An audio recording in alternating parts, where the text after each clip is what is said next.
when you start doing video editing, if you have a very good computer for gaming, that's not gonna cut it. Changing the most important parts that have the biggest influence on that process is the CPU, RAM, and hard drive. I used to have a quad-core desktop. It was great for, general purpose in gaming. That's fine. But when you start doing video editing, 4 cores is not enough. You need more. The power supply remained the same. It's an 850 watt. 700 would be fine. 600 should be fine as well.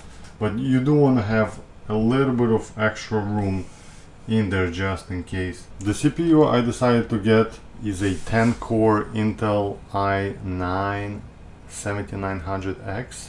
Alright, that's RAM. That's 2 sticks here and 2 more there.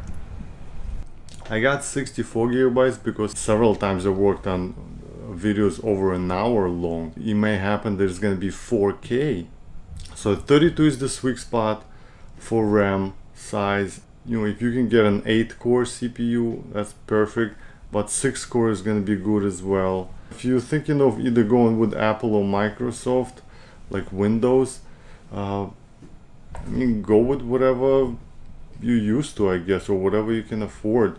If you go with Windows, that's AMD and Intel, and overall Intel is the better choice, but it is more expensive, and AMD is offering some really good choices. I had AMD in the past. It was good experience. I just get whatever works for me at the time of buying parts, and this time it was Intel, but I did have AMD before, and right now they have very good products out with a lot of cores and good prices. I buy a system once in a while, so I decided to go all out with the best that I could afford. So I went with Intel because it is a better performer all around, and it overclocks a bit better. Let's talk storage space, right? And hard drives. That's the NVMe drive.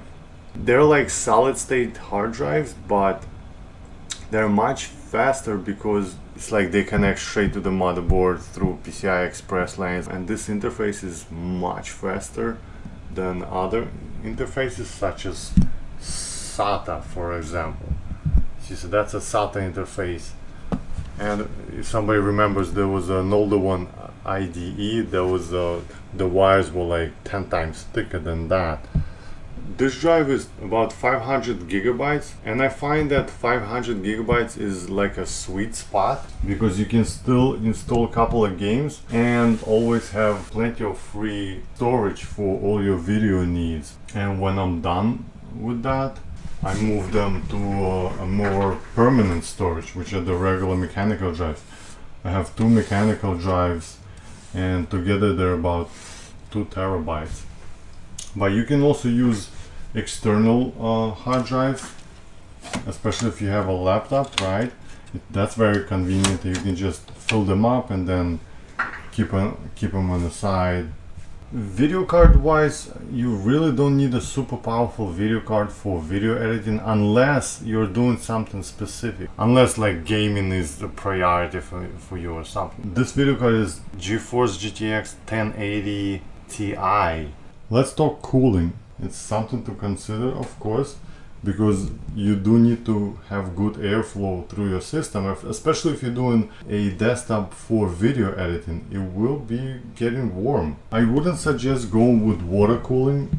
I think it's just too much hassle and there's a risk of leakage. The risk to me, not worth it. So I always stick with air cooling, and I always try to get a very big heatsink for CPU. Make sure to have good airflow through your case. And the way I have this case set up is that there's 2 fans on the top, and those are the only case fans I have. This one is thermal take, I think it's V71 or so, but there's so many choices right now in the market. There was another 2 fans here, and you can see it in the previous video, but I decided to take them out to make the system less noisy. There was also a fan here that could be mounted, but again, I took that off. I actually had fans on the bottom there, I took that away. This case comes with filters. I made sure to keep a very large area that is filtered open, basically. All of this is filtered. And I also opened up these brackets, and when the case is closed and the top fans are exhausting, only place that the air will go in through are these big areas that have filters on them. And they're working at a very low speed unless the computer senses a high CPU temperature, then that's when they ramp up along with the CPU fans. And you see I have 1, 2 and 3 fans for the CPU cooler, and that's also on low. So it's a very efficient design. There's very few fans, and the air is filtered, which means that you don't have to go inside the cases as often to clean it out or anything like that. In general, having 2 monitors is a very good idea. And this is actually how I have it most of the time, almost always. I leave some space here for folders or other programs that are of importance. This way it's easy to move files or keep an eye on something else. So what we will do, we'll try to export a file right now. You can see how the RAM works as well, and this is a small file. It's only using 16, but right away you see the point. If you have a desktop or a laptop with 16 gigabytes, it's already filled up. That's why I always think that 32 is the sweet spot. Let's talk laptops. If you're deciding to get a laptop for your video editing, what to do? Highly suggest getting a 32 gigabyte high core count laptop. Now I'm not sure if 6 or 8 cores are available, but they should be soon. Make sure it has NVMe hard drive. It is way faster. I ordered this laptop as a custom model, Cyber Power PC. So it was a good experience, but there's a lot of other brands. The main point of this is being able to customize the components inside. It's a good idea to go with a known manufacturer like Asus, MSI and Gigabyte. There are many manufacturers that are well known. I would suggest a bigger screen, so there's 18-inch laptops. If you're okay with the size, I have a 17-inch, and yeah, I should have gotten an 18-inch laptop, but 17-inch works fine. It's a little bit more portable this way. Cooling, if you can afford that, yeah, get the one with better cooling, as laptops in general, you know, they're so compact that cooling can become an issue, and fast. So whatever dust that's in the air goes in, and the heat sinks there, they have very fine fins, and they would probably get clogged up faster. Either have just a laptop, a good one, or have both. Think about the future as well when you're building a laptop or a desktop. What do I mean by that?